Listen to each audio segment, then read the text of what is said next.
Thank you, everybody, for joining. We have some major breaking news here, news that I think a good portion of us expected, but still a massive shock as we see this right now. So I'll wait for a few people to come, but we do have the news as of right now. Biden has announced that he is dropping out of the 2024 race. So again, for those just joining, President Biden has announced that he is dropping out of the 2024 race for re-election. So I'm going to read a letter that Biden wrote that he had just posted that explains everything in detail. So this is the letter President Biden just posted. My fellow Americans, over the past 3.5 years, we have made great progress as a nation. Today, America has the strongest economy in the world. We've made historic investments in rebuilding our nation, in lowering the cost of prescription drugs for seniors, and in expanding affordable health care for a record number of Americans. We've provided critically needed care to 1 million veterans exposed to toxic substances, passed the first gun safety law in 30 years, appointed the first African-American woman to the Supreme Court, and passed the most significant climate legislation in the history of the world. America has never been better positioned to lead than we are today. This is, for those just joining, I'm reading the letter that President Biden just posted announcing that he will not seek re-election. To continue, I know none of this could have been done without you, the American people. Together, we overcame a once-in-a-century pandemic and the worst economic crisis since the Great Depression.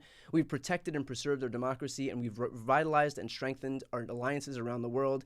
It has been the greatest honor of my life to serve you as president, and while it has been my intention to seek re-election, I believe it is in the best interest of my party and the country for me to stand down and focus solely on fulfilling my duties as president for the remainder of my term. I will speak to the nation later this week in more detail about my decision. For now, let me express my deepest gratitude for all those who've worked so hard to see me reelected, and I want to thank Vice President Kamala Harris for being an extraordinary partner in all this work. And let me express my heartfelt appreciation to the American people for the faith and trust you have placed in me. I believe today what I always believe: there's nothing America can't do, and when we do it together, we just have to remember that we are the United States of America. So that's it. That is the announcement. President Biden has officially announced that he will not seek re-election in 2024. So the obvious question is presented to ourselves right now, which is what happens moving forward? I don't think there is a planet, and I feel like, look, I don't like to speak in uncertainties, especially when I don't know and I can't predict the future, but I don't think there is a world in which Kamala Harris does not pick up the mantle and become the presumptive Republican nominee for 2024. I think a big reason as to why this is happening is there has been recent polling, for example, that shows while a number of Senate candidates are effectively all of Democratic Senate candidates are overperforming and doing extraordinarily well. All of them are running between 7 to 15 points ahead of President Biden. So we had Tammy Baldwin, for example, in Wisconsin, who is running, I believe, 5, 6, 7 points ahead of her opponent in that state, and yet Biden was losing by 3 points in Wisconsin. Ruben Gallego in Arizona, same deal. Bob Casey in Pennsylvania was running 12 points ahead of his opponent, and yet still President Biden was 3 points behind. So I think the polling signified a major issue as we look ahead toward 2024. And so I think they just recognized that, look, it's not that people aren't willing to cast their ballots for Democrats. It's that they're not willing to cast their ballots for Joe Biden. I think that's that's very clearly the assumption that they all made looking forward to this. And so that led to today's decision. Again, for those just joining right now, President Biden has announced that he will be dropping out of the 2024 race. He has not announced who would take his spot. He hasn't announced who he would be endorsing as president moving forward in 2024. All of that will come later in the week. And for those watching right now, if you want to make sure to hear that announcement when he does make it, I'll be live streaming it on this channel. So please make sure to subscribe if you're not yet subscribed. But again, for those just joining, I don't think there's a world in which Kamala Harris does not become the presumptive 2024 nominee as vice president, where she stands right now. So that's where we stand as of this moment. Again, major breaking news here. President Biden has announced that he will not seek re-election. This comes in the face of pretty massive pushback from Democrats within his own conference, House Democrats, Senate Democrats. A number of donors have withheld support. All of this came in the immediate aftermath of a a dismal debate performance. I mean, there's no, look, there is no bigger advocate for President Biden and his agenda than me, but the debate performance was unequivocally a terrible debate performance. And so in the immediate aftermath of this debate performance, I think that there was just no way back for President Biden when we started seeing these massive disparities between Democratic Senate candidates, for example, and President Biden. And when some of these people were running 7, 8, 9, 10, 15 points ahead of the president in crucial swing states like Michigan and Wisconsin and Pennsylvania, there wasn't really any way around this if we want to have any hope of winning in 2024. That's the calculation that President Biden's team clearly made. And so now the question becomes, well, the big question becomes, because again, it is my firm belief that there is not a world in which Kamala Harris does not become the Republican nominee. So at this point, it becomes a question of who the vice presidential nominee becomes. And I have, my own ideas in terms of who I think would be politically beneficial. I would just say if you look right off the bat at the Democratic path to victory, it includes 3 states, 3 must-win states, and that is Wisconsin, Michigan, and Pennsylvania. And so I think if you look at who are popular figures in those states, 2 of them come to mind immediately that have always been in the conversation to ascend to higher levels of office, and that is Gretchen Whitmer in Michigan and Josh Shapiro in Pennsylvania. The political implications of these races obviously are pretty strong. And so, for example, if we look at a state like Pennsylvania, where Biden is down right now, and that is a state that we absolutely need to win.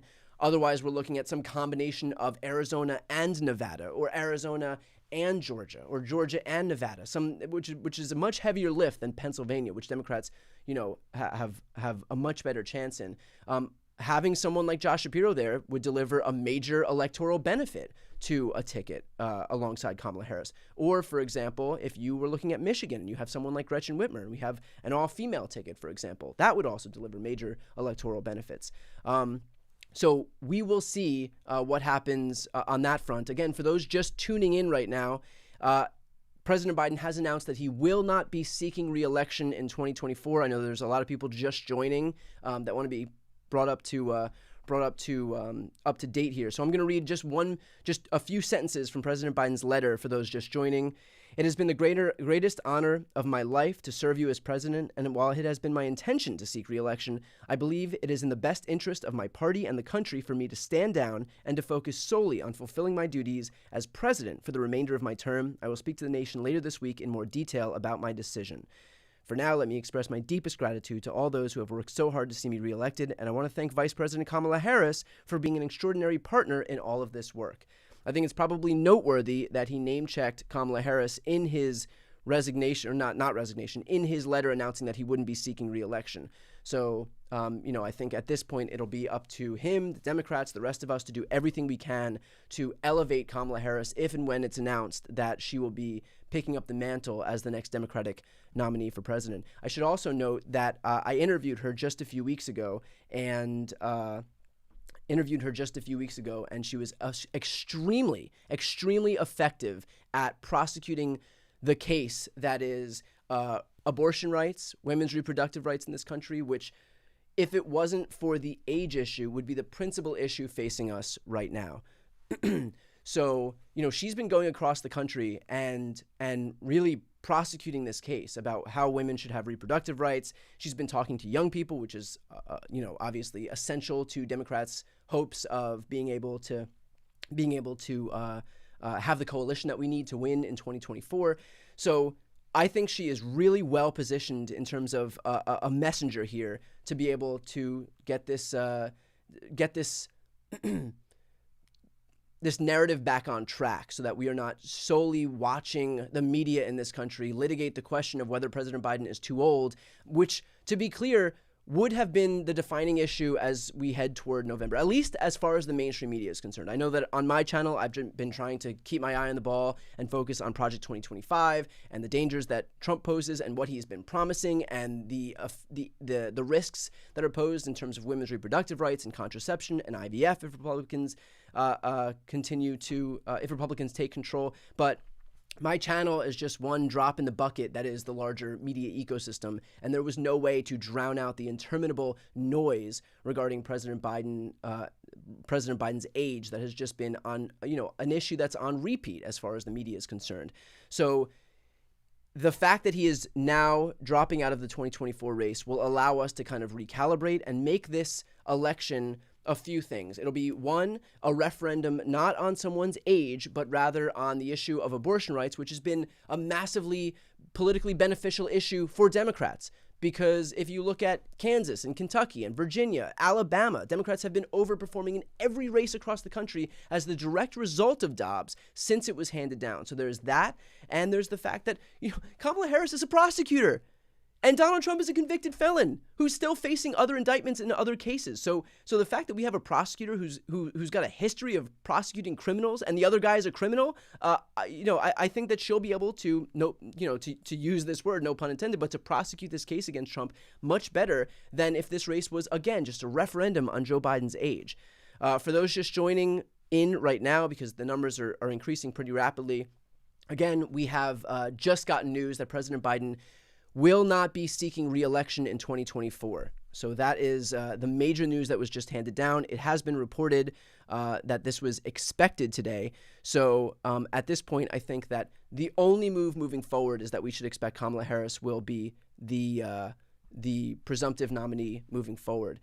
So that's where we're at. If you have questions and you want to throw them in the chat, I will do my best to answer them. But again, I think the main issue here is going to be what happens next in terms of this race. I also think Democrats have an amazing opportunity right now to make this election a referendum, to make this election a honeymoon period with some young, charismatic, effective governor or cabinet member or whoever it is that Kamala Harris ultimately chooses, if indeed it is Kamala Harris. And imagine what kick-ass ticket we can have moving forward. And the last 4 months of this race are going to be two people who are really effective on the stump and just crisscrossing the country and making the case to voters that what we're facing now is a country that is either steeped in the throes of autocracy or a country where the elected officials are going to protect abortion rights and women's reproductive rights and contraception and IVF and same-sex marriage and interracial marriage and fair maps and gerrymandering and democracy itself. So that's what we're looking at moving forward. Again, if you have questions right now and you want to throw them into the chat, I'm happy to answer them. Just tag my name so I can see them when they pop up. But that's where we are as of right now. And remember too, and this is a great point is Harris entitled to the delegates from the primaries? It is the Harris-Biden ticket. She's also entitled to the money that they've raised because she's on the ticket. In terms of, is she entitled to the delegates? I believe that it'll be up to the delegates to vote, but I think it'll just be, at this point, it'll kind of be perfunctory because this is, especially if and when Biden endorses Kamala Harris, I think it'll just be pretty perfunctory in the primary. I wouldn't expect anything other than just Kamala Harris moving forward and consolidating support among all of the Democrats. Among all of the delegates. Could this also be in part due to Joe coming down with COVID? Perhaps. Look, the fact that President Biden contracted COVID just further exacerbated questions about his age, his health, his readiness, and so I certainly don't think that it helped the fact that he had contracted COVID. Who do I think is the best ticket? Ironically enough, I am texting Glenn right now because he's on vacation. So Glenn Kirshner is asking what's happening. I'm also trying to let Glenn know at the same time. So who do I think would be the best ticket? Assuming it's Kamala Harris as the presidential nominee, I think that two very interesting tickets for me, and this is what I was mentioning before, would probably be something in the ballpark of Josh Shapiro from Pennsylvania and Gretchen Whitmer from Michigan for two reasons. One, both of them are exceedingly effective communicators. They're both very charismatic. They're both extremely popular in their states. And two, the electoral implications of both Michigan and Pennsylvania can't be overstated. So those are effectively must-win states for Democrats. We need the states of Michigan, Wisconsin, and Pennsylvania to be able to win the 2024 election. Otherwise, we're looking at must-win states of some combination of Nevada, Arizona, and Georgia, which are obviously much heavier lifts than Michigan, Wisconsin, and Pennsylvania. So having a popular governor from one of those states would clearly present some boon to Democrats in terms of being able to win there. I very much like the chances of Josh Shapiro, for example, being on the presidential ticket, and our hopes in Pennsylvania, or Gretchen Whitmer being on the ticket in Michigan, and our chances in Michigan, for example. So just from an electoral perspective, I think that there are clearly benefits, and from a political perspective, these are skilled politicians. They're charismatic, they're popular, they're effective. They've done a lot for their states. I mean, both of them are popular for what they've done. And so that's, I think, in my opinion, what we're looking at right now. When and how fast could the Biden-Harris money be redonated to the new ticket if Harris isn't on it? Well, I don't foresee a scenario, and this is just my opinion. I don't foresee a scenario where Kamala Harris is not on the ticket. I think it would be a mistake if Kamala Harris wasn't on the ticket. You got to think about what would happen if Democrats skip over the vice president who has been, a close ally of the president's. At a time like this, I think it would have. I just don't think it's the right message to send, and I think it would be pretty politically disadvantageous to kind of skip over Kamala Harris. So I don't foresee an instance where Kamala Harris isn't on the ticket. With that said, the money that was donated to President Biden, and that's over $100 million, was donated to the Biden-Harris ticket. Kamala Harris is still on the ticket, so she would still be entitled to the money. I think what would be interesting here is if I did a poll to see, let's assume that Kamala Harris is the presidential nominee. I want to see who everybody here thinks would be the best vice presidential nominee for her.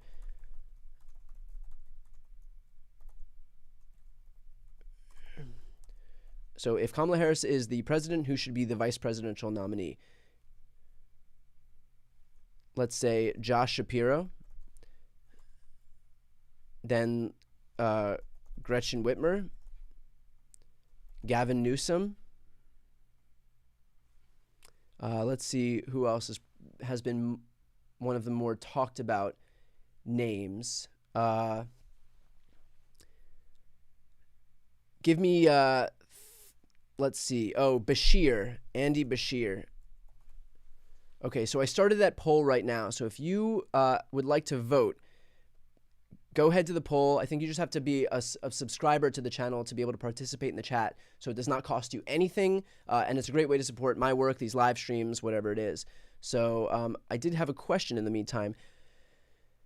In my opinion, can Kamala beat Trump? Can you state the case for her and also why you think she would be a more viable candidate? So Kamala has spent the last year going around the country prosecuting the case of abortion rights. She's extremely effective in prosecuting this case.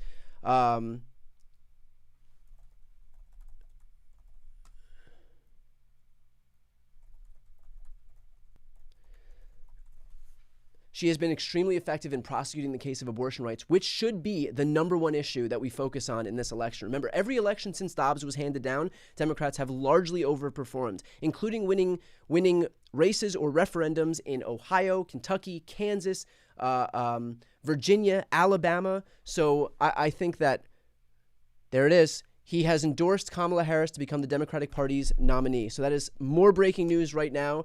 President Biden has endorsed Kamala Harris to become the party's nominee.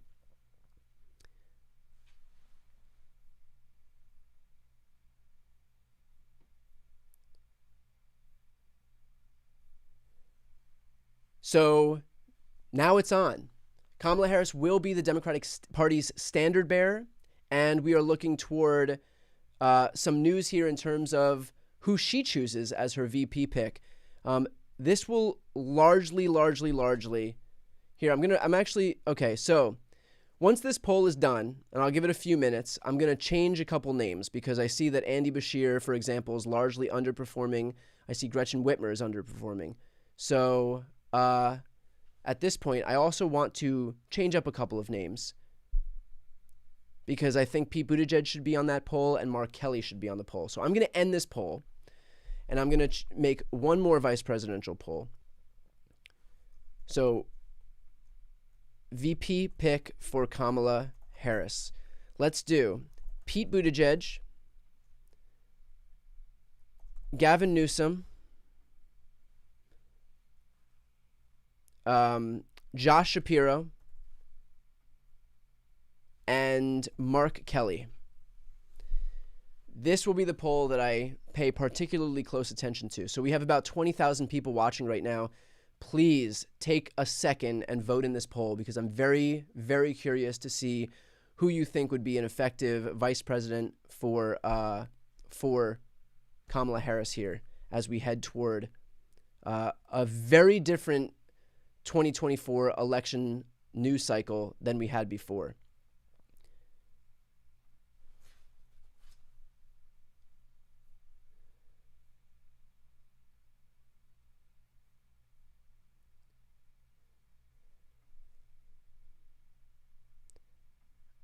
So already it seems like a pretty runaway choice for Pete Buttigieg. Ironically enough, I just interviewed Pete Buttigieg yesterday. So I'm going to drop a link to the interview in the chat here. And so if you haven't yet had the opportunity to watch this interview, I would highly recommend that you check it out because it is quite a good interview that we had yesterday. I'll let that poll continue to run. For those who are watching right now, about a quarter of you have voted in the poll who you think would be Kamala Harris's vice presidential pick. Okay, let's answer some questions. Does this mean democracy is really in danger now? We can't have the Democratic nominee on many swing state ballots because it's too late. It is not too late. The Democratic nominee will be nominated at the convention. Joe Biden has enough delegates, but he has not been formally nominated. That will happen at the convention. So for those watching right now, it is not too late. Democrats will not choose their nominees until a few weeks from now. So there is still time. Do not worry about this. Will there be legal challenges? There's legal challenges to everything. But Democrats are in legal, fair, just shape right now. So I would not worry about that.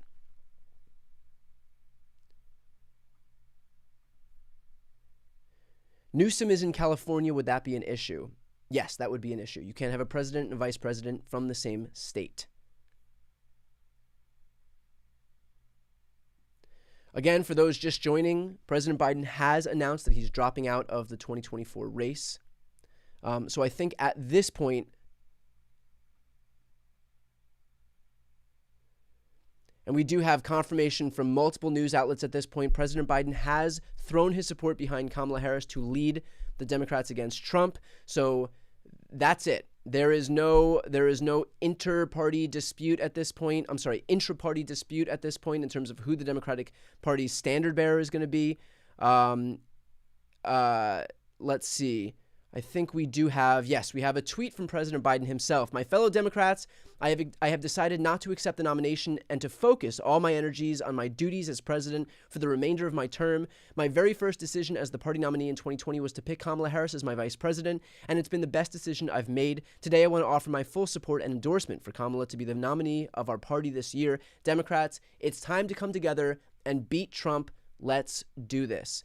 So this is, look, there was a lot of consternation as we were heading toward November about what's going to happen. And I made sure to focus my coverage on this channel about keeping my eye on the ball and focusing on the dangers posed by Donald Trump, by Project 2025, by J.D. Vance. But let's be honest, you and I both know that had Biden decided to stay in this race, this entire election cycle would have been a referendum on Joe Biden's age. And it shouldn't be a referendum on Joe Biden's age because the issues facing us right now from Project 2025, from Schedule F, which if you haven't heard about, I will talk about it shortly, and I've done a number of videos on it because it is the most important issue facing us right now for abortion rights, contraception, IVF, same-sex marriage, LGBT rights, civil rights, fair maps, the Voting Rights Act, the Supreme Court, democracy. On every single issue that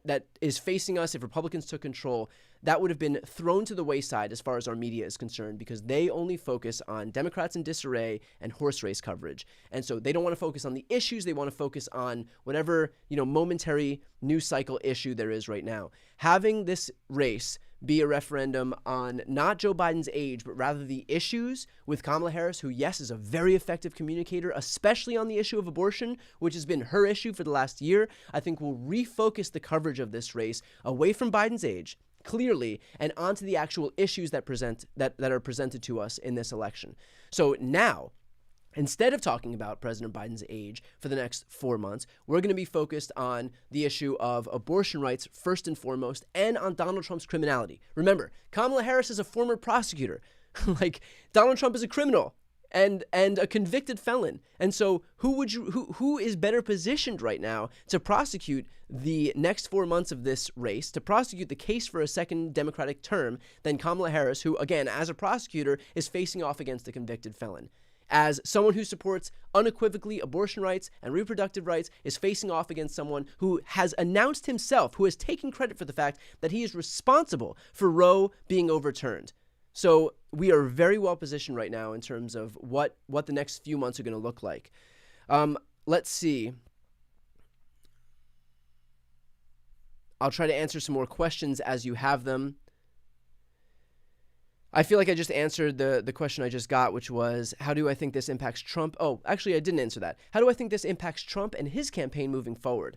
The sad truth is that Donald Trump has predicated in large part his re-election campaign, any campaign that he's run, on racism and misogyny. And I think he will ramp that up to a 20 out of 10.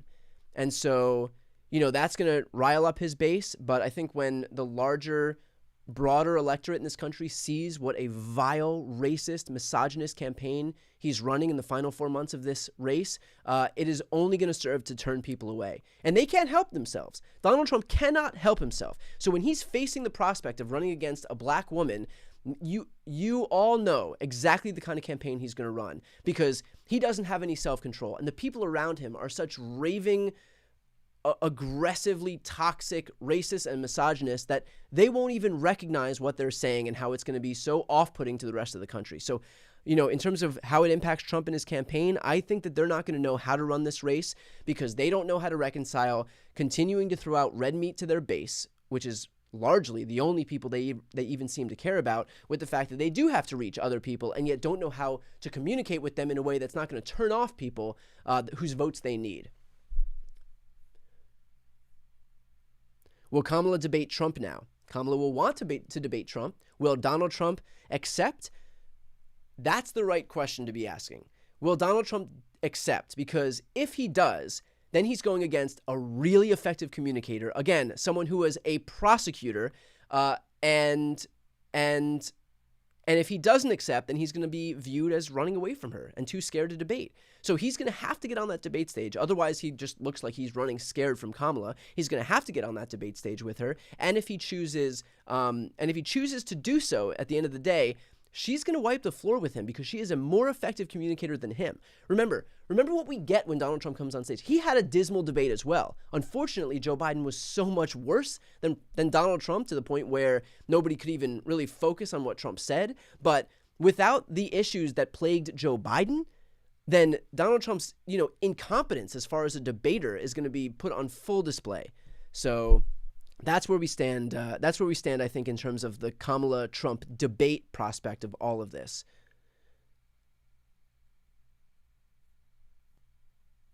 Okay, if you have more questions, you can throw them in the chat. I will do my best to answer them, and make sure to tag my name in the chat. Again, for those watching right now, if you haven't yet subscribed to this channel, we are going to have a lot to talk about in the coming weeks. So please make sure to subscribe. If you haven't yet subscribed, it doesn't cost you any money, but subscribing to this channel unto itself is a great way to support my work.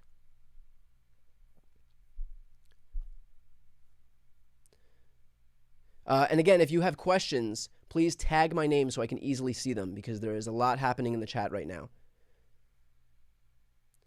Is she a good communicator? Only if she speaks freely. Everything she tweets seems stiff and boring. I think a lot of what we are going to see in the coming days is going to be, a honing of her message. Already she has honed her message over the last several months as she's been prosecuting the case of women's reproductive rights. So she is, I interviewed her just a few weeks back, and she will be, and she was very effective at speaking extemporaneously, which clearly is something that is important right now. So I don't have any worries right now about her ability to communicate, especially considering the person who she's going up against is Donald Trump, who, when left to his own devices, is going to go off on some rambling tirade about water pressure and Hannibal Lecter. Remember who we are going up against.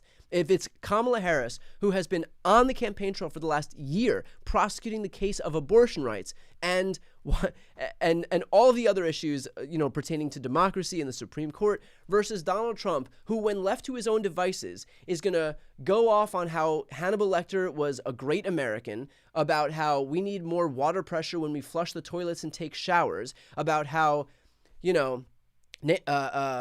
Nikki Haley was in charge of the Capitol on January 6th, about how Jeb Bush got us involved in the war in the Middle East, about how Viktor Orban is the president of Turkey. My God, we can go on and on about how World War III hasn't happened yet, about how he's actually running against Barack Obama on issue after issue after issue. Donald Trump doesn't make any sense. He is not an effective communicator. He does not know what he's talking about. He is not a smart person. And Kamala Harris has been out there on the issue that Democrats have performed best at, and that is the issue of reproductive rights. Oh, let's take a look at the poll right now for the VP pick for Kamala Harris. So I put the choices as Pete Buttigieg, Gavin Newsom, Josh Shapiro, and Mark Kelly. Pete Buttigieg, the overwhelming favorite at 52%, and ironically enough, I just interviewed Pete yesterday. That interview came out this morning. So if you'd like to watch my interview with Pete Buttigieg, I also pinned that in the comment section of this video right here. Gavin Newsom at 25%. Obviously, one issue that would come up here is that Gavin Newsom is also from California. You cannot have a president and a vice president from the same state, so one of them would have to move if she ultimately did pick Gavin Newsom. Josh Shapiro at 15%. Josh Shapiro is who my gut told me she may pick, because he's been a really effective governor. He's exceedingly popular in Pennsylvania. And also, just think about the electoral implications of Pennsylvania. I think it is very important that we make sure that Democrats hang on to Pennsylvania, because that's our wall that we need. Michigan, Wisconsin, Pennsylvania are three must-win states for Democrats. Right now, President Biden is down several points in Pennsylvania, trailing Bob Casey, the Democratic candidate for Senate, by 15 points, according to the latest YouGov poll. So having someone like Josh Shapiro would instantly turn fortunes around in PA. But look, I don't know who she's going to pick. I think of any of those choices: Mark Kelly, Pete Buttigieg, Gavin Newsom, Josh Shapiro, Gretchen Whitmer, Wes Moore, Mark Kelly. The sky's the limit. We have a really effective, really charismatic bench that she could choose from. And any of those people, to be perfectly honest, would be perfectly acceptable choices. So that's going to be the big question as we move forward here. Remember, the Democratic convention is August 19th, and when President Biden had initially, well, I guess that doesn't matter, but when Trump had chosen his vice presidential pick, he did it the day of the convention. So when we have Kamala Harris, she could choose up to the day before the convention. There are some implications with Ohio that I'll research into a bit. So there may have to be a choice sooner, and I do expect there to be a choice sooner so that person can join her on the campaign trail. But all of which is to say, we have a really deep bench of really effective, charismatic, talented communicators. So whether it is Buttigieg, Newsom, Shapiro, Kelly, Whitmer, on and on, I think that we can't really go wrong. Does this take attention away from the Republicans? Yes, absolutely. This puts what we will have now is basically a honeymoon period, where our ticket will be much younger, certainly much younger than the Republican ticket. We'll have Kamala Harris and whoever she chooses.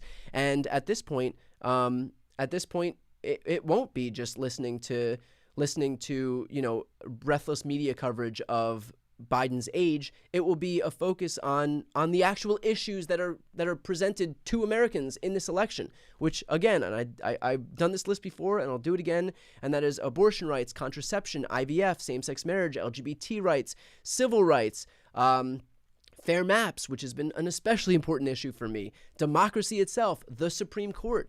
So that's what Americans should be focusing on instead of talking breathlessly about Joe Biden's age. And the fact that Joe Biden won't be in this race will finally give the media, the broader media, legacy media, something to cover beyond Kamala Harris. Beyond Joe Biden's age.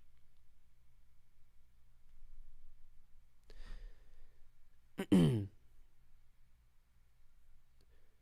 I think Michelle Obama could be a possible candidate? In short, no. I do not think Michelle Obama. I think that is a right-wing fever dream. We've been hearing about that for years. Michelle Obama famously hates politics, and I think we can pretty much write that off our bingo cards. Do they still have to have a virtual convention because Ohio is being difficult? I believe there is going to be some earlier nominating process because of Ohio. There are questions about it. At this point, I wouldn't really worry about that. I don't think it's going to present an issue. The Democratic nominee has not been nominated yet. That happens at the convention or a virtual nominating convention in this case. So I would not worry about that. I think, there's plenty for us to worry about. I think that is something that we don't have to worry about at this moment.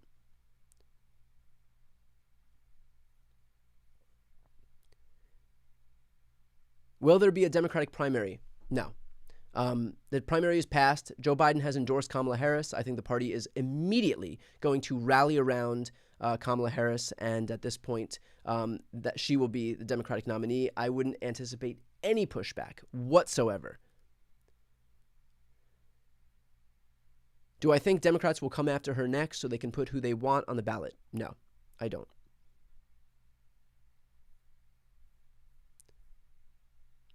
What about Hillary Clinton? Not going to happen. Not in 1 million years. And even then.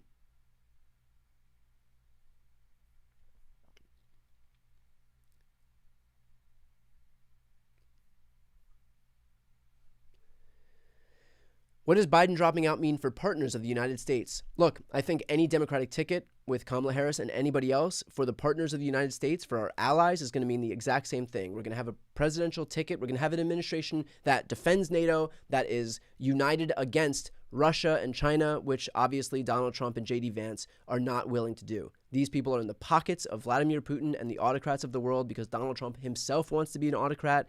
Very quickly, I'm going to explain what I mean. Project 2025, there is a provision in Project 2025 called Schedule F. Schedule F would seek to, basically Donald Trump wants to consolidate all the power to the executive branch. So Schedule F is an executive order that Donald Trump handed down in October of 2020. He would ultimately lose just a couple of weeks later, so it was never implemented. But what Schedule F would seek to do is reclassify hundreds of thousands of career civil servants as political appointees. So right now, when a president takes office, they can fire and replace about 4,000 people in the government. Those are political appointees, and that makes sense. You want people in your administration who are going to carry out the agenda items of your platform. So, but the rest of the government, the prosecutors, people who work at DOJ, FBI, the IRS, the FCC, the FEC, those people are all career civil servants. They are experts in their fields. They're not Democrats, they're not Republicans, they're just apolitical. They work in the government, they carry out the responsibilities of the federal government. What Trump wants to do is change it from 4,000 political appointees to hundreds of thousands of political appointees. That means people at the DOJ, the FBI, the IRS, the FCC would all no longer be career civil servants, but political appointees. And so what that means is that, for example, remember back in 2020 when Republicans came forward and said that we wanted to throw out the ballots in Detroit because we think they're fraudulent, or we want to throw out the ballots in Milwaukee because we think they're fraudulent, or we want to throw out the ballots in Philadelphia because we think they're fraudulent, and they cried fraud over and over and over again. And even Bill Barr, who was the head of the DOJ at that point, the attorney general, he came out and said that these fraud claims were bullshit. And we have that footage of him saying that they were bullshit because he knows that he is, backed up by a ton of people in the DOJ who are career prosecutors whose job is to actually adhere to the law and not to a political party. So even he wouldn't humor these claims. But now imagine that it's no longer career civil servants, no longer prosecutors in the DOJ, but rather Stephen Miller, Kash Patel, all of Donald Trump's lackeys and sycophants, these breathless, whatever our God King says is what goes, and if he says there's fraud, then there's fraud. And then these Republican governors and legislators all say that, oh, now there's fraud in Detroit, there's fraud in Philadelphia, there's fraud in Milwaukee and Madison. And now the DOJ takes up these cases and decides, you know what, there is fraud in those states. And we have, the Sidney Powells of the world and cyber ninjas coming forward and saying that there's fraud because of vote dumps at 3 o'clock in the morning. And we have this footage of a suitcase going under a table and whatever they can cook up. They will take that and say, okay, well, now we have adequate predicate to throw out the votes in these Democratic strongholds. What happens to Pennsylvania if there's no votes in Philadelphia? What happens to Michigan if there's no votes coming out of Detroit? What happens in Wisconsin if there's no votes from Milwaukee or Madison? What Republicans are looking to do is to permanently entrench Republican rule. And they'll do it by validating bogus claims of fraud, for example, just like they tried to do in 2020, but they didn't have the infrastructure. And that infrastructure comes when you have a program like Schedule F, which would reclassify hundreds of thousands of career civil servants with political appointees who are loyal not to the Constitution, not to the law, but instead to Donald Trump. So that is what's at stake in this election. We need to be able to prosecute that case because that's what's in front of us. And the fact that we will have Kamala Harris and whoever she picks as vice president who are effective communicators and can prosecute this case, that will mean that this race, as far as the media is concerned, is not going to be a referendum on Joe Biden and his age for the next 4 months, but rather on the issues that are actually facing us. And the issues could not be more important than they are right now. We are at the doorstep of autocracy right now, and we need to have somebody who's going to be able to prosecute this case. Kamala Harris will be able to do that. I'm certain of it. I interviewed her 5 weeks ago. That interview is on my YouTube channel. We can watch it, but I think all of which goes to say that, the risks in this election right now are too high to be able to allow the media to focus solely on the issue of Biden's age and not the actual risks that would come from a Trump presidency.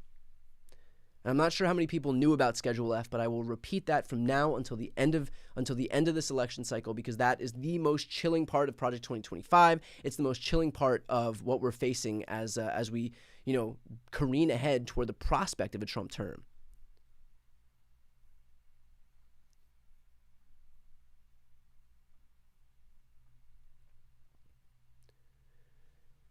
Who would be best to debate J.D. Vance? That was the question I just got. I think anybody's going to be fine to debate J.D. Vance. J.D. Vance is a Christo-fascist extremist who wants to completely end abortion, which is the number one issue that has been responsible for Republican losses across the country over the last several years, including in places like Kansas and Ohio and Alabama. We have a statement now from Mike Johnson, who says, if Joe Biden is not fit to run for president, he is not fit to serve as president. Yeah, well, it's not Mike Johnson's decision whether or not Joe Biden remains the president. So he can, it's just such a desperate effort by them to sow chaos. Somebody can say, I'm fit to serve as president for the next several months, but I don't think I'll be able to serve as president for the next 4 years. And it's as simple as that. So you will hear a lot of fear-mongering from Republicans trying to claim that Joe Biden has some obligation to step down. Remember, he doesn't. And they don't get to dictate when the president does or does not step down.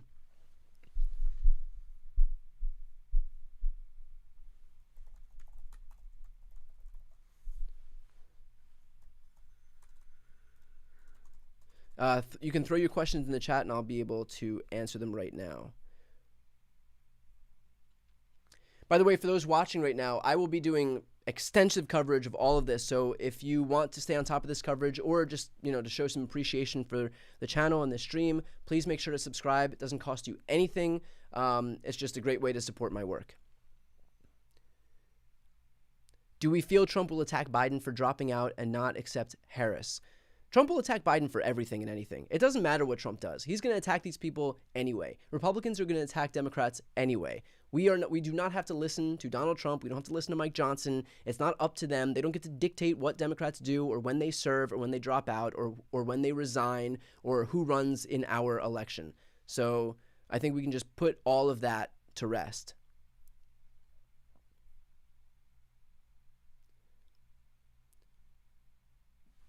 Does this put Democratic majorities in the House and Senate in danger because they listen to big donors and not constituents? I think that is not necessarily a completely accurate representation because depending on the poll that we looked at, about half of the Democratic Party wanted Joe Biden to drop out and about half wanted him to stay in. And a lot of these polls, there was a YouGov poll, for example, that was especially concerning and I think probably was the reason for all of this. There was a YouGov poll that showed Bob Casey, the Democratic Senate candidate in Pennsylvania, running 12 points above his opponent, and Biden running 3 points behind Trump in that same race. That is a 15-point difference among the same respondents. So these are people who came out and said they would be willing to vote for Bob Casey as a Democrat. They're willing to pull the lever for a Democratic Senate candidate, but not Joe Biden. And so you have, and that was done in state after state after state. There wasn't a single state where the Democrat wasn't winning the Senate races and where Donald Trump wasn't winning the presidential races. So Biden was running 7 to 15 points behind his counterparts on the same ticket in the same party. That is a warning sign, and that's not donors these polls aren't happening just among donors. They're happening among constituents and Americans. So look, I understand that this is a contentious issue. I understand that there's a lot of people who vehemently oppose this decision by President Biden to step down, who feel like it was taken away from him. Everybody is 100% entitled to their opinion on that front. But I think to just claim that it was a few people and not to recognize that there have been a number of polls, there have been a number of people, there have been regular people in all of our lives, I'm sure, who have voiced concerns about Biden's ability to prosecute this case moving forward.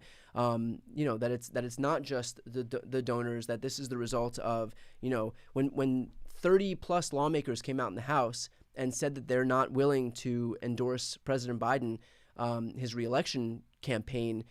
It's because they saw the polling in their own districts. These are people who are focused on making sure they can stay in office, and if they see that the top of the ticket in polling is dragging them down and hurting their prospects at reelection and hurting their prospects of senators for reelection and Democratic state legislators for reelection, then these people are self-interested and they will do it, and they'll come out and say, look, we want to win. This is not, and I've said this before and I'll say it again, and this is coming from someone who has breathlessly advocated for Biden and his agenda since day one, and rightfully so.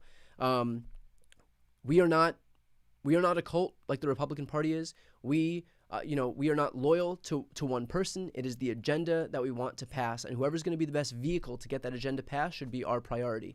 If it became clear that President Biden wasn't going to be able to effectively prosecute this case and wasn't going to be able to garner enough votes to win, and whose continued presence in this race would ensure the election of Donald Trump, then we have to do what we can to make sure that Donald Trump doesn't get into office. This is not about protecting Joe Biden. It's about protecting our agenda. It's about protecting women's reproductive rights. It's about protecting LGBT rights. It's about making sure that a Republican doesn't get into office to replace Clarence Thomas and Samuel Alito with 35-year-old judges who would be just as extreme as they are and who would live for the next 50 years to the point where we can never touch the Supreme Court again. All of these issues are way too big to gamble on. And so if these lawmakers looked at polling that they believe, this wasn't just like, oh, I'm just going to listen to George Clooney. If they looked at polling and that polling showed that they were going to lose and that the top of the ticket was going to lose and that it was going to cause, be an anchor onto the rest of the party, then that is why they came out and said something. A lot of these lawmakers are not coming out because they saw an op-ed in the New York Times by George Clooney. Not going to come out because they saw Jeffrey Katzenberg said that he's not going to give money anymore. They don't care about that. We have over $100 million in the Democratic in our coffers there. They're not just going to do that because one or two donors came out. But if actual American people came out and that was reflected in the polls, that's why they came forward. So I think, for those who are upset or scared, I completely understand, and you are justified, 100% justified in feeling that way. But there was obviously major concern among people whose only goal rather is to try to stay in office so they can enact the Democratic Party's agenda. There was concern that Biden's continued presence in the race was going to prevent them from being able to do that. And so our only job now is super simple. It is to make sure that we unite breathlessly and enthusiastically behind Kamala Harris and whoever she chooses as VP, because our goal is to make sure that Trump never gets near the levers of power again, that he doesn't have the opportunity to replace 2, 3, 4 Supreme Court justices his next term, and that's including Sonia Sotomayor, who is almost 70 years old, and John Roberts. I'm sorry, Sonia Sotomayor already is 70 years old, and John Roberts, who I believe is 69. So Trump could have the opportunity to replace 4 Supreme Court justices next term. Our job has to be to protect against the prospect of a 7-2 Supreme Court, for example. It has to be to protect women across this country who need reproductive freedom. It has to be to protect LGBT people from the prospect of having same-sex marriage rendered illegal, or interracial marriage rendered illegal, or privacy rights stripped away altogether, or interstate travel banned for those seeking reproductive care. On issue after issue after issue, our job has to be to unite breathlessly behind the Democratic nominee, Kamala Harris, and whoever she chooses as her VP pick.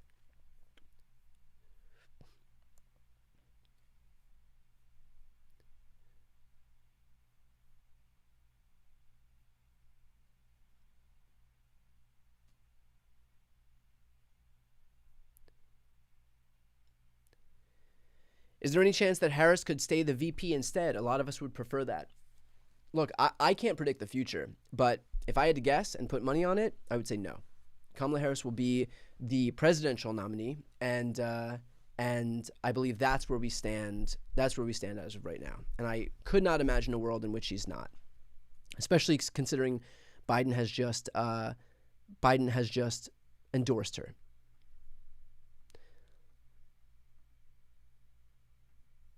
If you have questions, you want to throw them in the chat, I will do my best to answer them.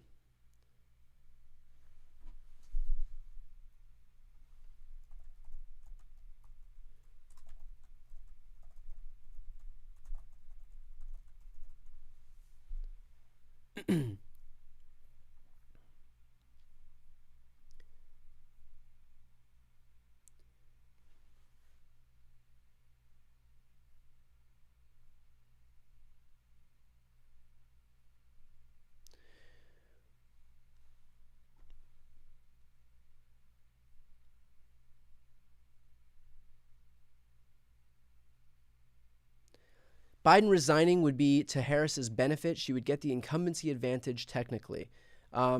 Yes, but look, I think our politics is so calcified and politicized right now.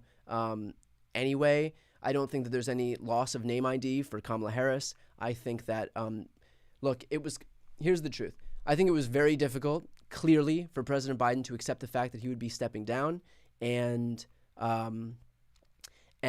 I think for as difficult as it was for him I'm sorry, I said stepping down. That was a misstatement. It was clearly very difficult for President Biden to accept the prospect of not running for re-election. That already was too much. So I think now the prospect of him resigning would just be a step too far.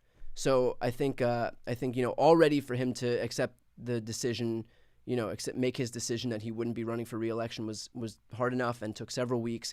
I think he's probably too proud to then just resign the presidency and not finish out his term altogether. Here's a good question that I just lost. Here we go. Let's see. Where is it?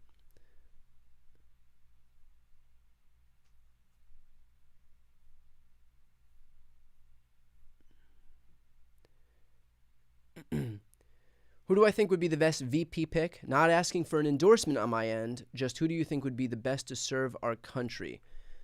I think the best VP pick will be right now, my goal is making sure that we can win. And if that means that we have to choose a VP and I say have to, the people I'm thinking are all extraordinarily qualified and charismatic, talented, and effective. But what I'm thinking is, just from my perspective here, I would probably imagine that electoral implications of certain states might be important. So we have the must-win states of Pennsylvania and Michigan. We have governors of Pennsylvania and Michigan who have had their kind of names floating around for a long time, Josh Shapiro and Gretchen Whitmer. Though that might be a good opportunity to shore up some support in one of two of those states. But otherwise, in terms of who can be the best one, I really have no issue with any of them, whether it's Whitmer, Shapiro, Buttigieg, Newsom, Mark Kelly, Wes Moore, AOC. I think any of them would be fine. I have no qualms about anybody in the Democratic parties, any of those names, their ability to effectively prosecute, the case for a second term and to effectively legislate. And so at this point, my priority is just making sure we win and making sure that Donald Trump doesn't get anywhere near the White House, which is why I'm thinking it might be a little better to pick somebody who would have good electoral implications for us. But ultimately, very smart people are going to make a decision based on metrics that they think are going to be most helpful in the 2024 election. And I look forward to learning who that's going to be at the same time that all of you do. And as soon as we do have that information, I'll make sure to live stream immediately. So for those watching right now, if you want to be able to follow along and to just support my work and to support this channel, please make sure to subscribe. I think about half of you who are watching right now aren't subscribed. It does not cost anything to subscribe to this channel, but it is a great way to support what I do. It's a great way to support my work, and it's a great way to make sure that you can, follow along with what happens as soon as it happens.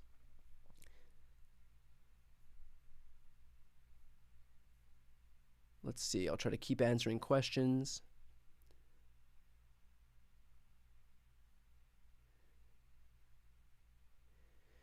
Do I think Harris can bring in fence-sitting independents and Republicans? Yes. Yes, and here's why. A lot of those people, look, the people who are going to vote for Joe Biden are the same people who are going to vote for Kamala Harris. If you are of the faction of people who thinks that President Biden should stay in, it is because you recognize the importance of what he's done and the importance of making sure that Trump doesn't get into the White House. So I'm not worried about the people who are diehard Biden fans, of which I consider myself. They'll come over to Kamala Harris. The people who we lost were the people who were expressly not the diehard Biden fans. If you're a diehard Biden fan, you were on board anyway. Think about that. The people who Biden lost in the polling, 15% of people who were willing to vote for Bob Casey in Pennsylvania were willing to also vote for Donald Trump. It is because they recognized that he wasn't able to prosecute the case for a second term. It's because they simply put, they thought he was too old and couldn't do it. And it is a sad commentary on our politics today that with the dangers posed by a second Trump term, people are so ignorant about that they'll just say, well, we have Joe Biden, who's too old, and we have Donald Trump, who is also old but seems less old than Biden, so I'm just going to choose Trump. For a lot of people, that's it. That's the only calculus that goes into this. And so, do I wish that it wasn't like that? Do I wish that people recognize the danger that Donald Trump could have with regard to abortion rights and contraception and IVF and the Supreme Court and LGBT rights and union workers and climate change and fossil fuels and the Supreme Court and democracy and fair maps and the Voting Rights Act? Of course I do. And that's why I'm on here every single day trying to make that case and trying to reset people's focus onto what actually matters. But for the vast majority of this country, they're not political freaks. They don't focus on this stuff day in and day out. And all that might break through for the majority of this country is just like a moment in the debate, for example, where Biden trailed off or looks especially old or can't complete his sentence. And then they look at someone like Donald Trump, who is, not in the same position as Joe Biden. And for those people, that might be all it takes. And so is that a sad commentary on the state of our country, on the state of our education about politics? Of course it is. But that's the reality of the country that we live in. And so given this unfortunate reality that we find ourselves in, when we have somebody like Kamala Harris, who will be more effective than Joe Biden. For those people, I do think that she will be better at bringing back those independents and those soft Republicans, those pro-democracy Republicans who'd left just because they think, okay, I just can't bring myself to cast a ballot for Joe Biden because of his age. And so Kamala Harris doesn't have that same baggage, So that's my honest opinion here. Is it sad that the country thinks that way, that a large portion of the country thinks that way? Of course it is, but that is the reality, and we have to operate within the confines of the reality that we find ourselves in.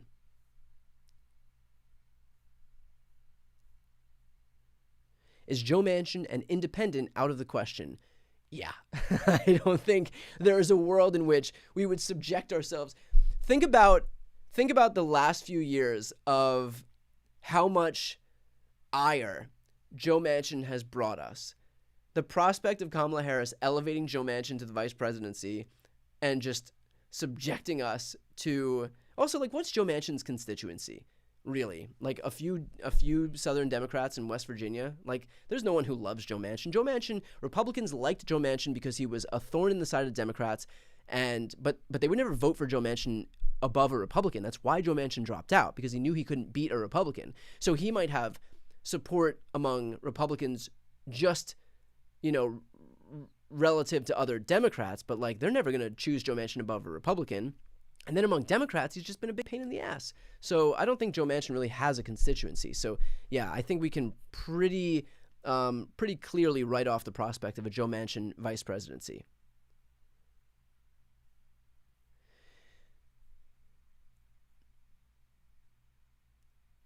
Do I think Kamala will stay VP with a new president nominated? No. I think Kamala Harris will be the presidential nominee, and she will decide who is going to be her vice presidential nominee. Oh, God. Somebody just wrote, Manchin Cinema 2024. Dear God. Haven't we had enough bad news in the last few weeks between the Supreme Court decision granting Trump immunity, Judge Cannon's decision dismissing Donald Trump's case, the terrible debate performance by Joe Biden, Donald Trump becoming invigorated with an assassination attempt, and now you bring forward the prospect of a Manchin Cinema ticket. Give me, just let me have something, some joy left in my life. In your opinion, who would be the best candidate as VP to sway the middle ground? So I think right now, I spoke before about who I think would be the best VP in terms of the electoral implications, but that's not the question here. The VP, I think, for electoral implications would probably be Gretchen Whitmer or Josh Shapiro, because they are governors of states that Democrats need to win, Michigan and Pennsylvania. The question here, who would be the best candidate as VP to sway the middle ground? I think that a number of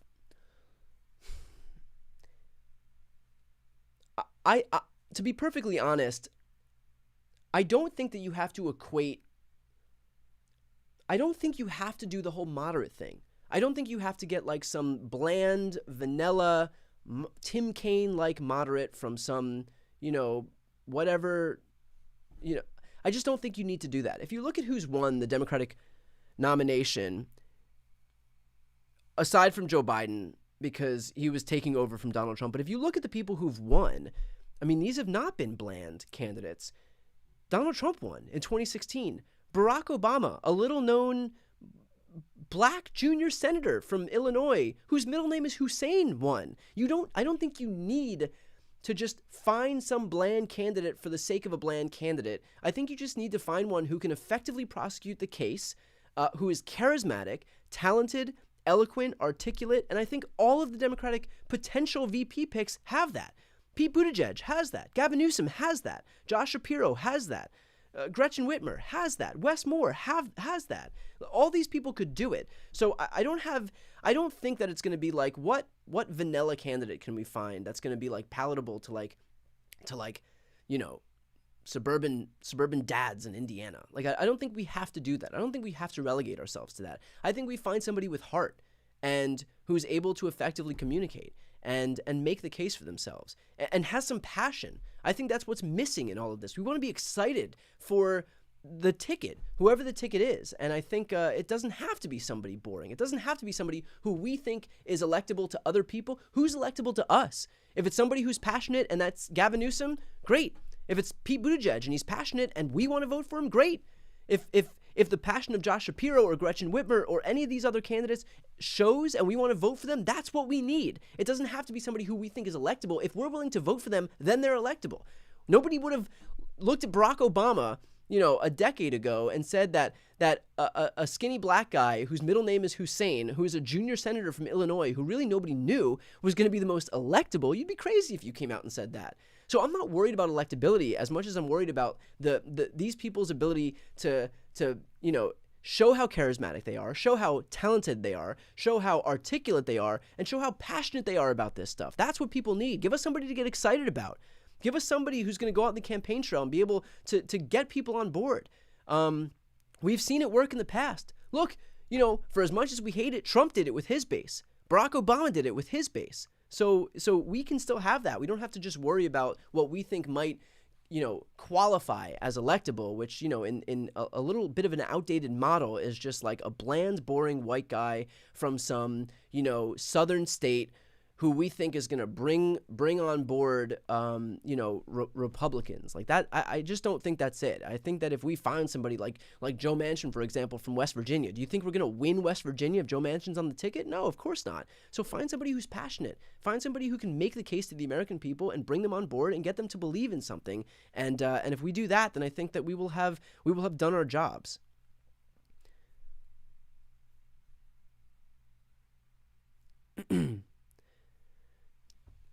Does this force a second debate?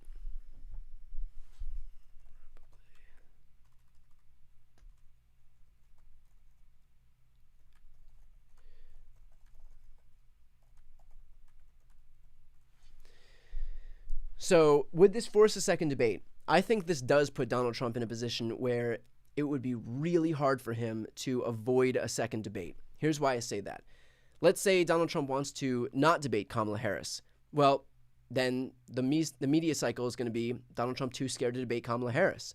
And if he does debate Kamala Harris, it's going to be just as bad because he is an idiot and will stand up there and talk about banning abortion and nominating 3 judges to the Supreme Court who were responsible for Dobbs. And he's going to talk about how great of an American Hannibal Lecter is. And he's going to talk about how unfortunate it is that he doesn't have better water pressure in his toilet and shower. And he's going to talk about how Jeb Bush got us involved in the war in the Middle East. He's going to talk about how World War II hasn't happened yet. He's going to talk about how Nikki Haley was in charge of security at the Capitol on January 6th. He's going to talk about birds dying at the hands of windmills.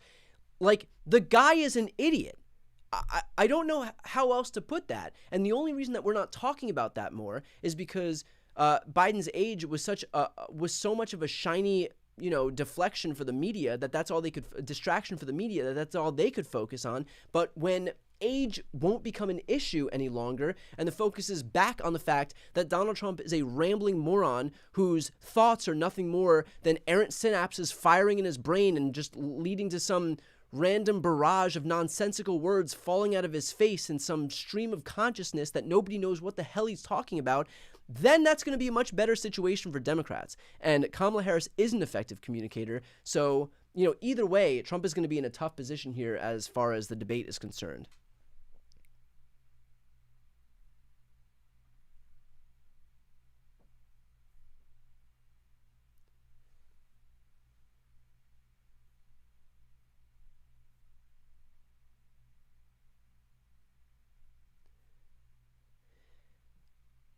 How much do I think this helps or hurts Trump and Vance? I think this absolutely, and I think this, I know there are folks who are scared out there, so heed these words because I believe this to the core of my being.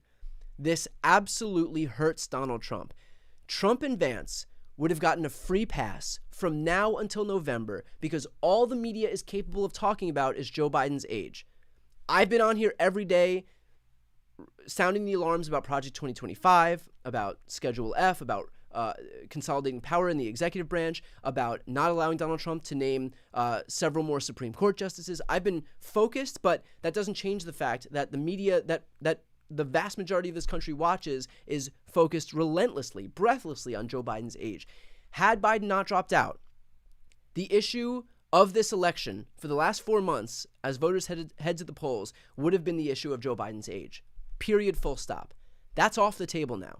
Now, it's going to be Kamala Harris and her biggest issue, which is abortion rights. It's going to be a honeymoon period for whatever young, exciting, talented, charismatic, articulate VP she chooses, and they're going to be able to kick ass on the campaign trail day in and day out because Kamala Harris is young and whoever she chooses will be young. And so age won't be an issue anymore. Now it's going to be a referendum on the actual issues. And on the issues, Donald Trump is massively screwed.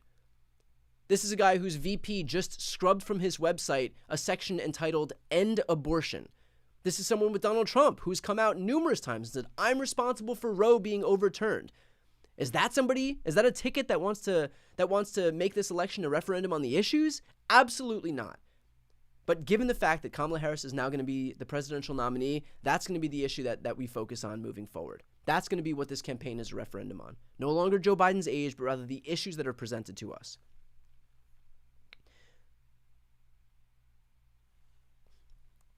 Can anyone other than Kamala touch the Biden-Harris war chest, meaning money? No. That would be Kamala Harris. She's entitled to it. Her name is on the ticket, but nobody else would be entitled to that money.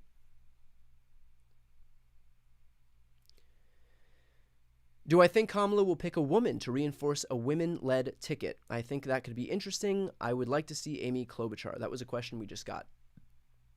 I think it's entirely possible. Amy Klobuchar's name has been floating around. AOC's name has been floating around. Gretchen Whitmer's name has been floating around.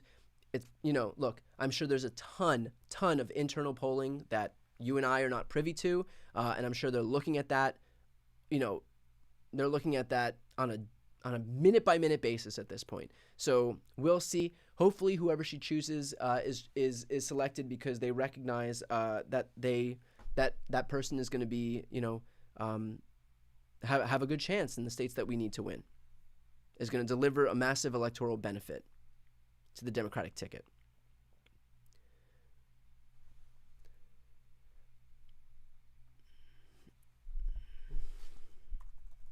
You can keep throwing your questions. I'll do my best to answer them.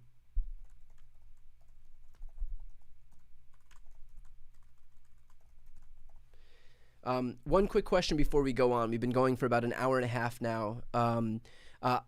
If you're looking to support my work, I know people have been donating. I appreciate it. Actually, the best way to support my work, if you don't feel like donating, which is, I would actually rather you do this. I have a book coming out in just a couple of weeks called Shameless. It is the single best way to support what I do is to pre-order the book Shameless. So I'm going to put in the chat right now, and I'll pin that if you are looking to support me. The book is coming out. The foreword is written by Jamie Raskin. It also includes interviews by Pete Buttigieg, Jamie Raskin, Heather Cox Richardson, Jen Psaki, Mark Elias, and Al Franken. So if you would like to pre-order the book, that is the absolute best way to support what I do. Definitely not, mandatory or anything like that, but it's just a great way to support my work, and I'm very proud of the book, and it's gotten 2 reviews so far, and both of them have been great. So again, that link is in the pinned in the comments here, and you can also just go on anywhere where you get books and just type in Shameless by Brian Tyler Cohen, and you can pre-order it that way. But pre-orders are very important because that will determine how much press the actual book gets once it's released. So, okay, back to questions here. Let's see. Will my book be on Audible? Yes, it's already available for pre-order. I narrate the audio version, so if you'd like to get it that way, that's a great way to do it too. I'm going to end this poll here. The poll ended up being Buttigieg 51%, Newsom 26%, Shapiro 14%, and Mark Kelly 8%. 50,000 people voted, 41,000 people voted.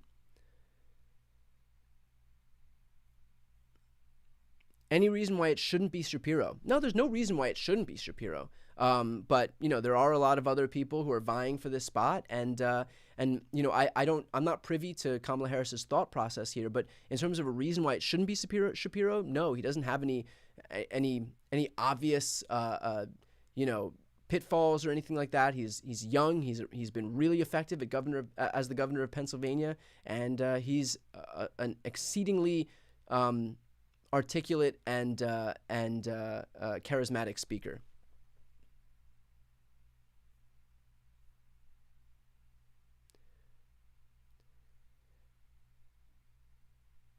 Do I think that Democrats would have had a better chance if Harris stayed as vice president and picked someone else for president? No, I don't.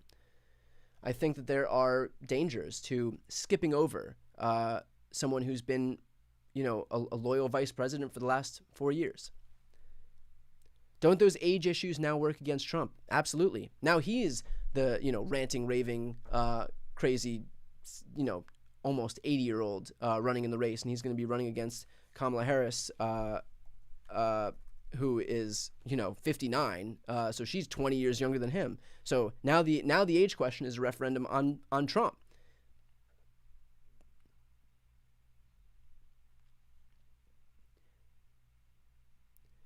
Isn't Kamala's status as a black woman ultimately beneficial in picking up those key constituencies? I would presume so. And to that exact point, imagine skipping over Kamala Harris when it comes to that voting bloc. Do I think the Trump campaign is scared? I think that it makes it much more difficult for them. I think this election has just changed dramatically, and I'm extremely interested to see the polling now.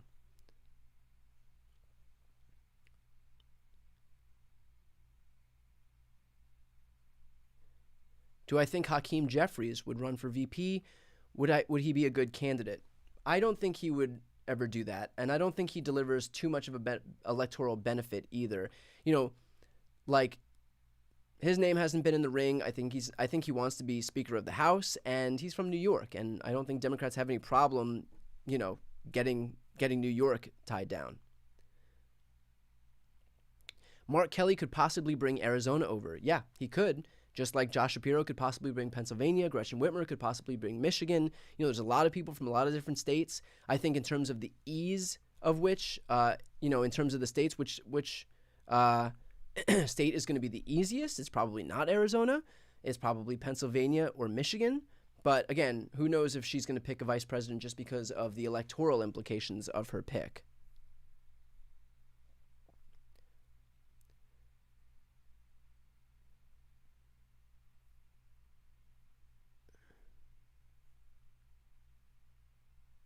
Do I think Democrats can honestly win up and down the ballot? Absolutely. 100%.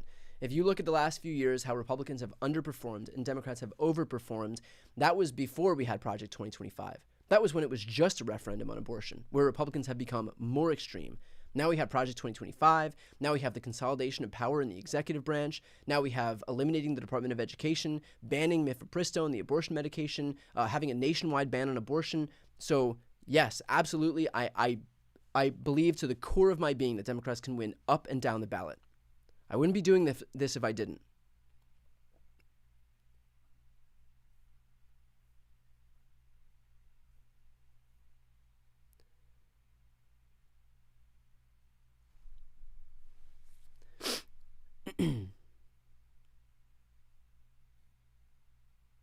Can Barack be VP? It's a good question.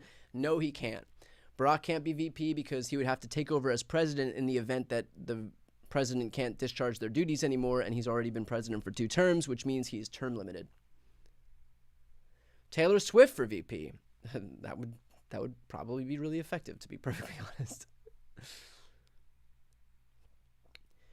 Will the people who were anti-Biden because of Israel-Palestine be swayed to reconsider? I believe so. I mean, look, a lot of the positions that Biden took that made him unpopular with the Israel-Palestine contingent of people for whom, the people for whom that was a litmus test issue. Biden not being on the ticket means that we lose a lot of that baggage. So I think that, that's going to definitely have an impact here.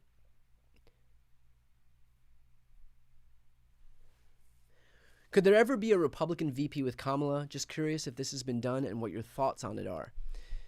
Here are my thoughts on that. I think that Democrats wielding power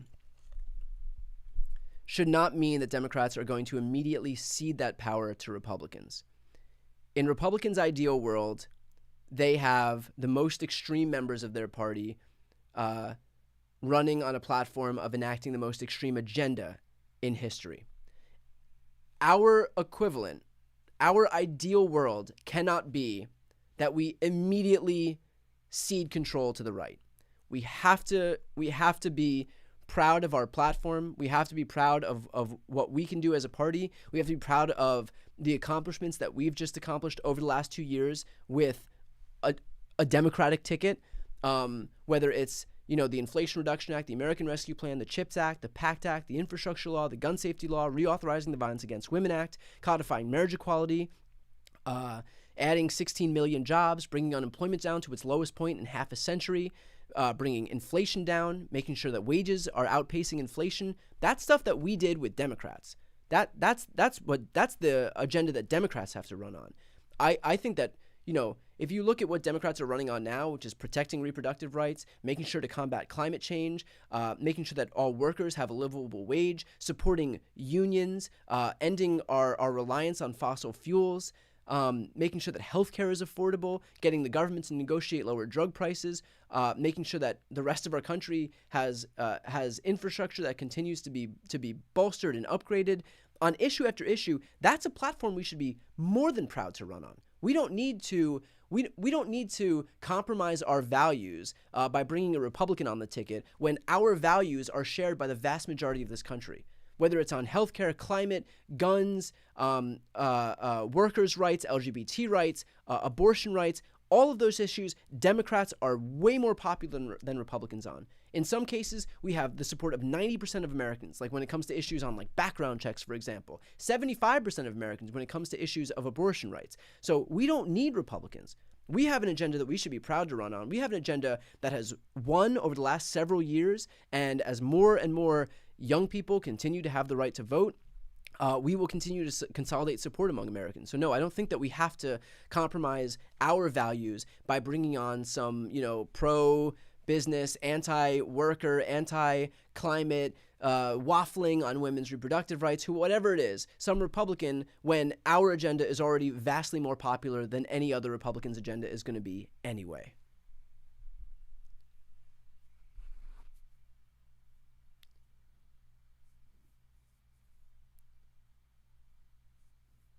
For those watching, yes, Biden did actually drop out. For those just tuning in, rather, I'm getting that question right now.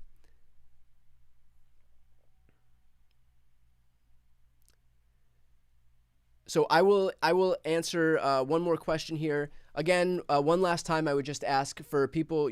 I've been doing this for about an hour and a half now.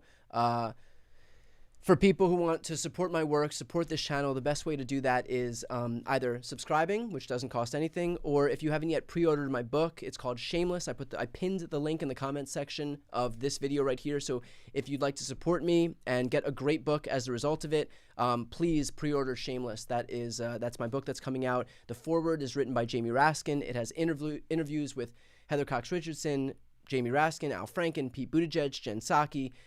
It's a great read. I'm really, really proud of it. It's been, my life's work for the last year now, and I would really appreciate if you grabbed a pre-order. It's available from Amazon. If you don't want to support Amazon, Barnes & Noble also has it, and one of the links on that website is bookshop.org, and that bookshop.org supports independent bookstores. So if you'd like to support independent bookstores, when you click on that link in the pinned comments, then you can just scroll down. Where it says pre-order now, you just go to Bookshop, and that way you can support independent booksellers. But that is a great way to support my work, and I would very much appreciate it. Okay, let's answer one more question here, and then we can call it.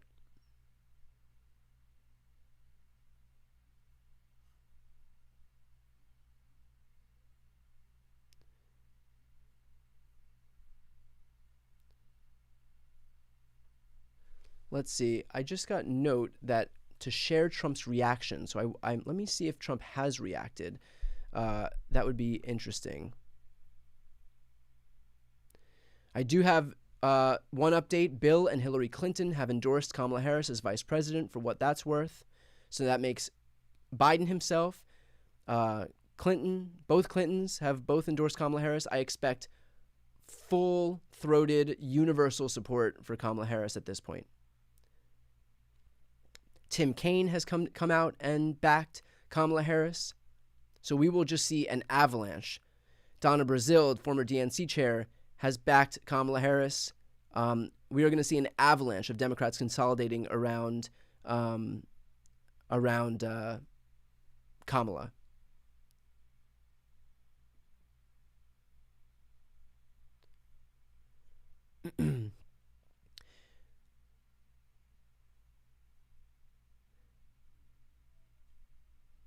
Okay, it doesn't look like we have a response from Trump yet.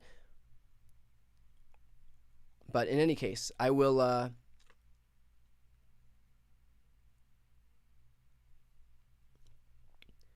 do my best to answer one or two more questions here. If you want to ask me a question, just throw it in the chat and make sure to tag me so I can see it. For those asking, yes, it is me narrating the audiobook. If you want to grab the audiobook of my book, it will be me reading it.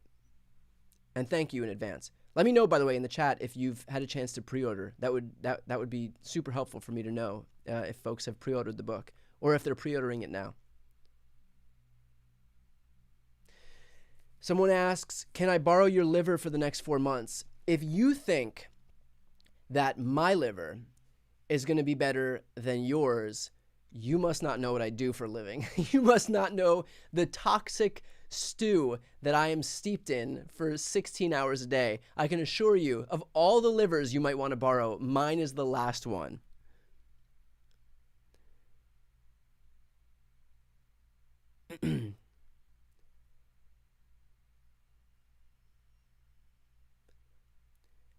What about Beto or Schiff? Well, I don't think that gives too much of an electoral benefit. Schiff comes from California. Beto is from Texas. I would probably say that our best chance is finding a VP candidate who can bring along a state with them. So my initial thoughts are going to be Josh Shapiro in Pennsylvania, Gretchen Whitmer in Michigan, or, somebody who's just as effective as them. But I do think right off the bat, just thinking about the most important thing, which is winning in November, we want to make sure that we can bring along people who are going to, offer some major electoral benefit. And having somebody in a must-win state like Pennsylvania or Michigan on the ticket can actually give that to us. Do I think Kamala has a chance of beating Trump? If not, who? Absolutely, she has a chance of beating Trump. Absolutely. And thank you, by the way. I see a lot of people say they're pre-ordering now. Thank you so much. That is like, man, that I cannot thank you enough. I so appreciate that. Can Biden appoint Supreme Court justices? Yes, if somebody drops out, Biden can, of course. Odds of a debate rematch with Kamala and Trump. I think Trump is in a tough position now because, as I've said before, if Trump decides not to debate Kamala, then he's running scared of Kamala. But if he decides to debate Kamala, then you have a really effective communicator, a prosecutor on the debate stage with a convicted felon. And I would not want to be Trump in that position, especially since we know that Trump's biggest campaign pitch to voters right now is him lamenting the loss of the late, great American Hannibal Lecter, and also the fact that Nikki Haley, was in charge of security at the Capitol on January 6th.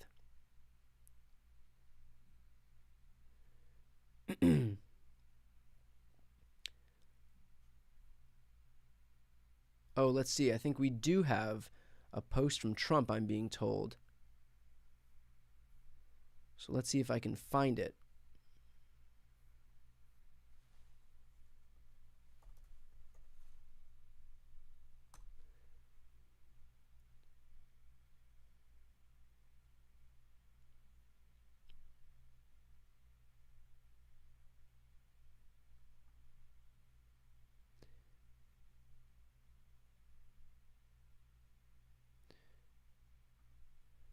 Okay. Trump says, crooked Joe Biden is the worst president by far in the history of our nation. He has done everything possible to destroy our country from the southern border to energy dominance, national security, and so much more. He was annihilated in an earth-shattering debate, and now the corrupt and and radical Democrats are throwing him overboard. He was not fit to serve from the very beginning, but the people around him lied to America about his complete and total mental, physical, and cognitive decline. Whoever the left puts up now will be more of the same, make America great again. And then he posted again, crooked Joe just got knocked out, so now I'll have to do it a fourth time. I don't know what that means, but in any case, the same unhinged response that you would expect from Donald Trump. So we will leave it there. For those asking, will I run for VP? Not in 1 million years. I am perfectly happy not being in politics and making sure that we bolster progressive media. So with that said, I'll leave it there. Thank you all for watching. We've been doing this for about 2 hours now. So I'm going to probably make a video at this point. But thank you again for watching. Again, for those who are tuning in, who appreciate my coverage, if you would consider pre-ordering my book, Shameless, you can click the link in the in the pinned comment, or you can just go to Amazon, Barnes & Noble, bookshop.org, and type in Shameless by Brian Tyler Cohen, and that is a great way to support what I do. And it's also a book that I'm really proud of, and I think you'll really, really enjoy. And that gives a lot of concrete steps that we can take to win this election, and those steps remain the same whether it's Biden or Kamala Harris on the ticket. So please do me a favor and pre-order the book if you haven't yet pre-ordered it, and we'll leave it there. And for the rest of you, if you haven't yet subscribed to the channel, please subscribe. Completely free, and this way you can stay on top of my coverage as I continue to go over what's happening today. All right, everybody, thank you so much.